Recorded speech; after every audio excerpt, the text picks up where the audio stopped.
Good afternoon, my friends. How are we? Yeah? It's brilliant to be back. I love conference. You meet all these lovely people and Jim. I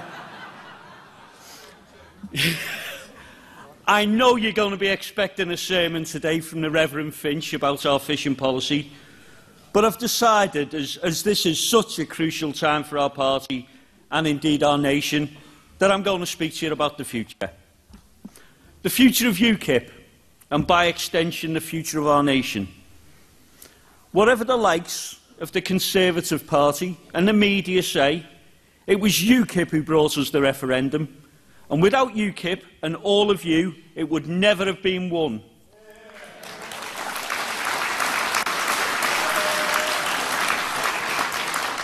Never ever forget that. You were the driving force for the reclamation of our nation.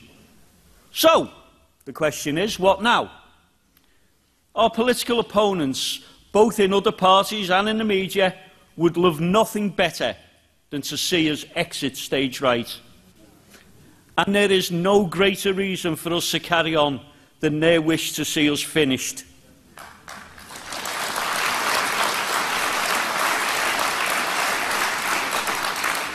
The fact is, that's the real reason for the continued success of UKIP.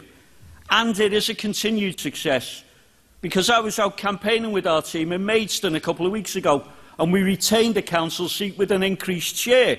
We got more than Labour, the Tories and the Lib Dems combined, so we can win.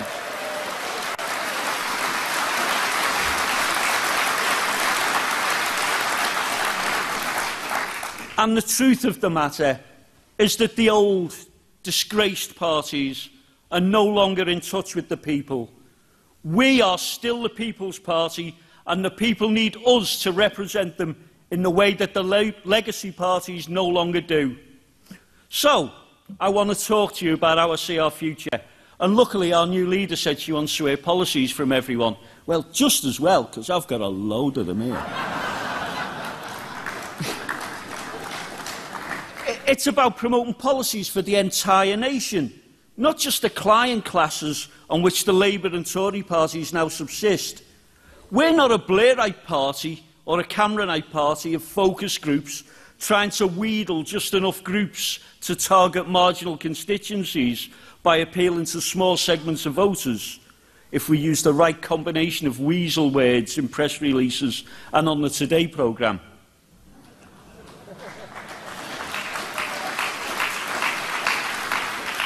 We're the party that should speak to and for everyone in our nation.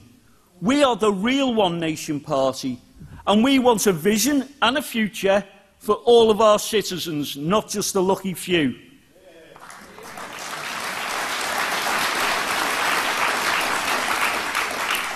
Here's some of my ideas for our future direction, and I have to stress these are my ideas and not Diane's, and if she doesn't like them, you know, sorry. Don't want to be on the naughty step already on the first day. We need to ensure that our people are housed, educated, employed, healthy, fed, warm and safe.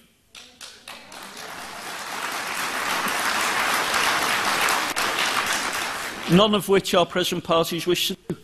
That's 7 criteria. Let's go through them all one by one and see what we can do. Educated, schools for all, a maximum of 30 pupils in a class. Schools must be free to set their own curricula within sensible boundaries. Stop the over-reliance on continual micro-testing in schools and let the teachers teach.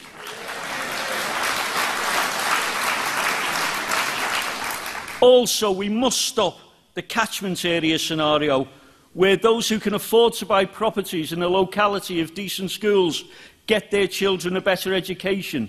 This always disadvantages the children of the poor. Let everyone apply to the schools they want, as we do with universities. This gives poor children a better chance to go to the school that suits them, and this can help restart social mobility for our nation.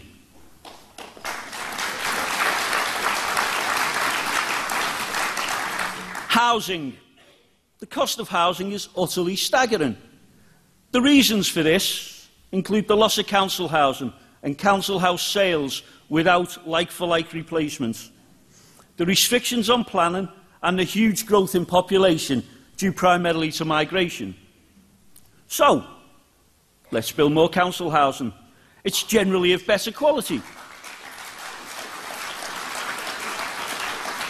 It gives people a start in life and lets them get on the ladder. We've got to look at planning to help fix this. If you go back as far as both the Tudor-Walters report in 1915 and the Dudley report in 1944, standards were set for council housing such as minimum room sizes. Now we have the smallest room sizes for new build properties in Western Europe, and this must end. We have to be able to build houses fit for families to live in, and at present our housing stock is becoming worse and more expensive. We have to reverse this. First, we restore minimum room sizes to previous levels by legislation. We release land to be built on by local authorities, and this will destroy the pernicious practice of land banking.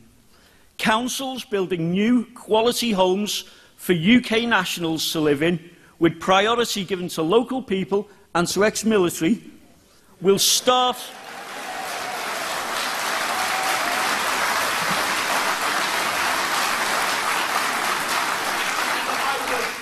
Hey? And the homeless, yes. I do apologise. It'll start to force bank builders to use the bank land to build better homes for those who choose to buy them. This is not difficult. It just requires the will to do it, and the people will support us. Employment. Big one of mine. We need to end zero-hours contracts as a mass tool of wage suppression. Companies over a certain size must not be allowed to employ over a small percentage of staff on these contracts. I've seen the damage they do to people's lives and mental well-being. Sitting at home, waiting for days for the phone to ring. It's uncivilised and barbaric and will not do for the people of our United Kingdom.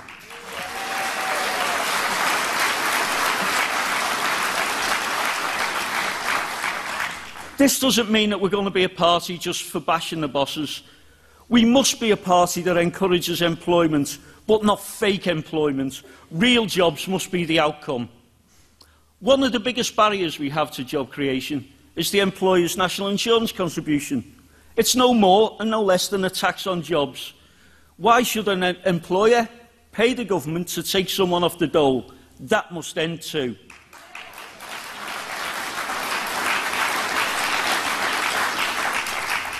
Health. The NHS is failing. Let's be brutally honest about this. The key indicators for many health issues are far worse in the UK than in our competitors. We need to fix the NHS and make our people healthier. First, we stop diverting money out of the NHS to PFI schemes. They were originally used primarily by the Blair governments to bypass, which is somewhat ironic, EU spending rules. They moved the costs off capital expenditure. But now they're going to cost the NHS over £300 billion. We must stop them now and forever.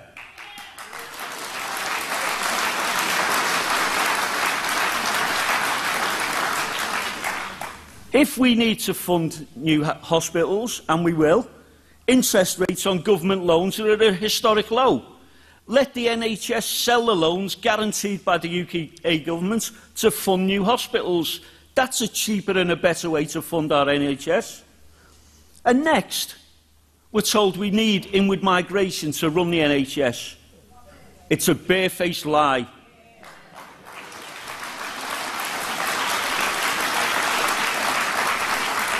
In 2014, 80% of UK applicants for nurse training were refused. Let's train our own nurses.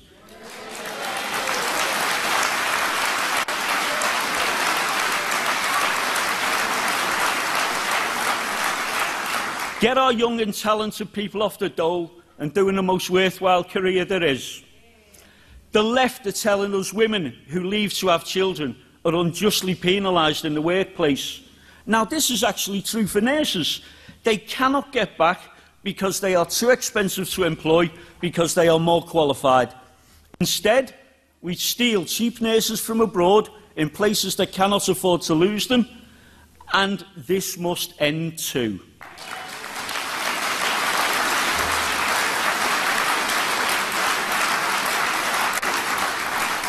Our NHS, and I know you all know this, is used as a World Health Service. We must end this. Many countries... Stop it, you'll get cramp in your hands. Many countries in the world make you have valid health insurance before you enter. UKIP will make you do the same. Even better, even better. I'm just checking the light hasn't gone. Let's enable the NHS to set up its own insurance scheme for foreign nationals and make a profit from it to reinvest in itself. Let us reverse the trend where we pay for the world's health care and let them pay for ours.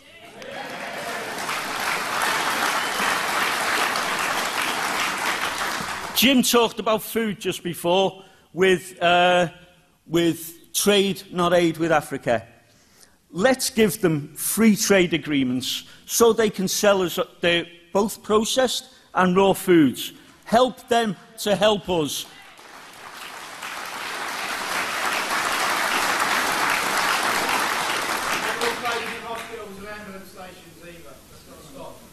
Yeah, you're next. Warmth. Stop all fuel taxes for the elderly. In fact, for the elderly and the infirm poor, give them free fuel. Over 20,000 people over 65 in the UK die every year because they have to choose to eat or heat. And this is barbaric. Let's stop this.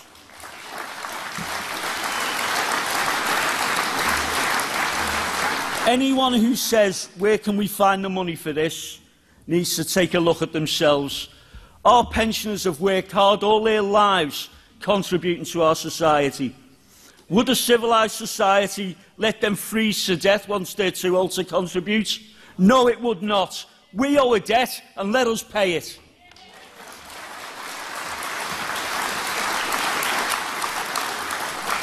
I think I might have to cut a couple of bits here. How long? Oh, great. Safety. Lots of policy. We like policy. It's unusual to have a political party where they actually like policy, isn't it? Safety. We're a lucky nation and we're bounded on all sides by the sea. And this has always given us a level of protection denied to other less happy nations. And now, with modern transportation, the need to protect ourselves mostly falls on border agencies. We need to ensure they're fully manned.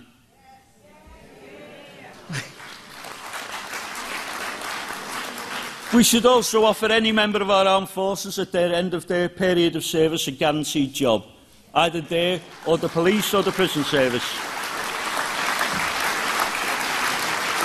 We need to guard our seas against smugglers, whether of goods or of people.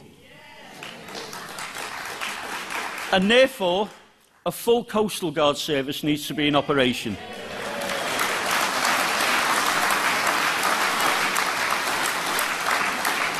We can start to build the ships needed here, in our own shipyards, in places like Portsmouth Naval Dockyard, Camel Laird's on Merseyside, Barrow in Cumbria and on the Clyde.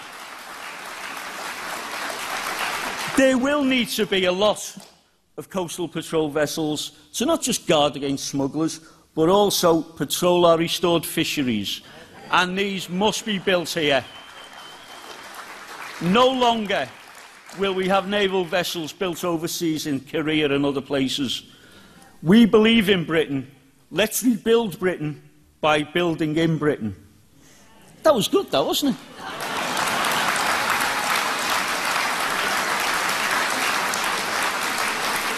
Couple of little things at the end.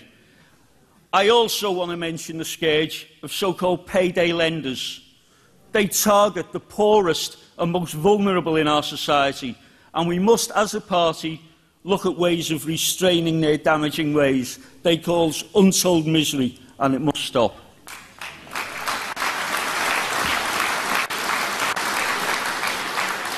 Right.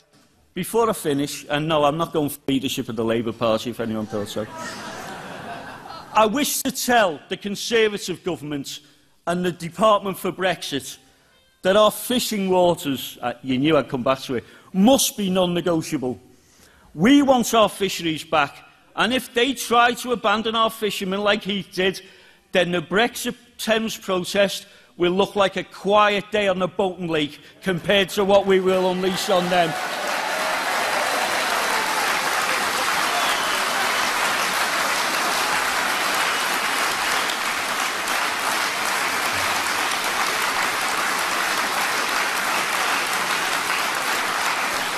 We want our fisheries back and we'll have them. Don't you worry, I will. Now, these are just my ideas for a change in better Britain. But the thinking behind these principles, and here's the plug, is available in a new booklet. Available at all good stores with Ray Finch on them. I've written it with my colleague in the EFDD, Tony Brown, and it's available free on the stall. I'm sure our new leader and their team will have many, many more, and probably better. But policies along these lines, I firmly believe, will show the people of our United Kingdom that we are more relevant now than ever. Leaving the EU was just a start. It was turning the key to unlock our future. And we can and must be there to guide our nation forward together, because we are the only party which still believes in Britain and her people. Now, the nation needs UKIP more than ever before, and we must not fail our United Kingdom. Thank you, my friends, very much indeed.